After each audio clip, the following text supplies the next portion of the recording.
We want to bring you an update on an important story about a wrongfully convicted man and the legal tug-of-war keeping him locked up despite a judge's efforts to free him. 52-year-old Christopher Dunn has been in prison for 33 years for the murder of a teenage boy back in 1990.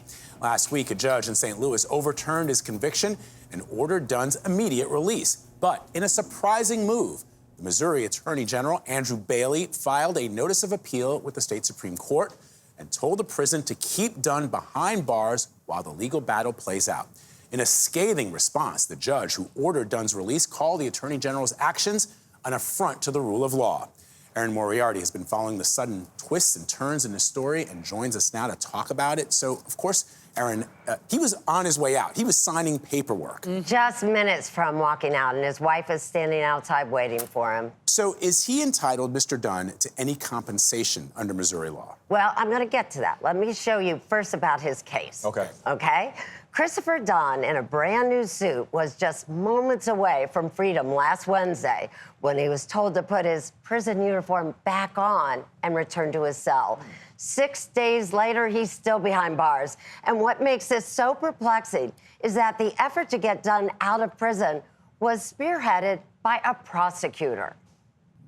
St. Louis Circuit Attorney Gabe Gore, a prosecutor, led the effort to get Christopher Dunn out of prison, even though it was his office that put him there 3 decades ago. He was wrongfully convicted because he was convicted based on testimony that we now know was false. The only evidence against Dunn in the 1990 murder of 15-year-old Rico Rogers was the testimony of 2 children, then 12 and 14, who said they saw Dunn shoot Rogers. Is there any physical evidence at all? Anything? None. Dunn spoke to us from inside a Missouri prison last fall. Only thing that linked me to this crime was the testimony of these 2 little guys. But even when both witnesses admitted they lied, Dunn remained behind bars. This is a computerized recreation of the shooting presented at Dunn's innocence hearing. In it, the victim, depicted with a red baseball cap, is seen with the 2 witnesses on porch steps.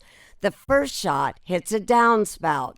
The second shot kills Rogers. It all took place in just seconds. How would you describe that situation in terms of the reliability of eyewitness testimony? It's highly unreliable. Memory expert Nancy Franklin testified that low lighting, distance, and stress made identifying the shooter virtually impossible. And the judge agreed and ordered Dunn's release. My husband was 50 feet from walking out. Dunn's wife was at the prison when she learned he wouldn't be going home with her that night. They have no charges to hold him on. Not at all. He's now basically a hostage.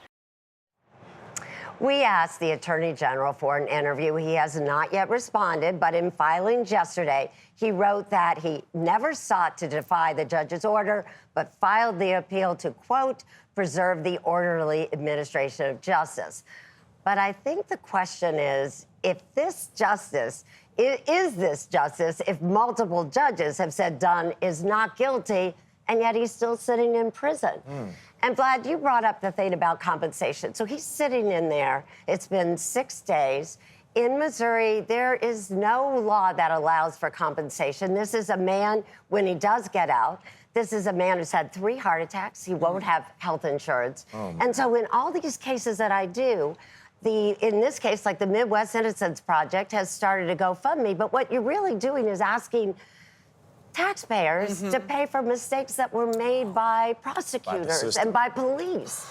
But they need it. Unbelievable. Because they come out with nothing. He was actually incarcerated for 34 years, in prison for 33. But most legal experts agree that Mr. Dunn will be released when the judge's ruling is final. The order is final in 30 days. Right, but right now it's in the hands of the Missouri Supreme Court, which is considered a pretty conservative body. And so nobody knows whether it will be now or whether he is actually going to have to wait for 30 days. I mean, it's really kind of up in the air. Nobody really knows what's going to happen. The question is why? Why keep an innocent man behind bars? I think the attorney generals across this country often say they are preserving the integrity of convictions. And what's left out is the point is that The system does make mistakes, we know it, and it's often because exactly what happened in Dunn's case, that faulty eyewitness identification. That's one of the main reasons for wrongful It doesn't conviction. sound like Law and Order. It sounds more like Law and Ego to me. Well, I like to that. Yeah, that was because good, Nate. you I should like fix that. mistakes when they happen. Aaron, exactly. I know. We thank you again for bringing us another amazing story.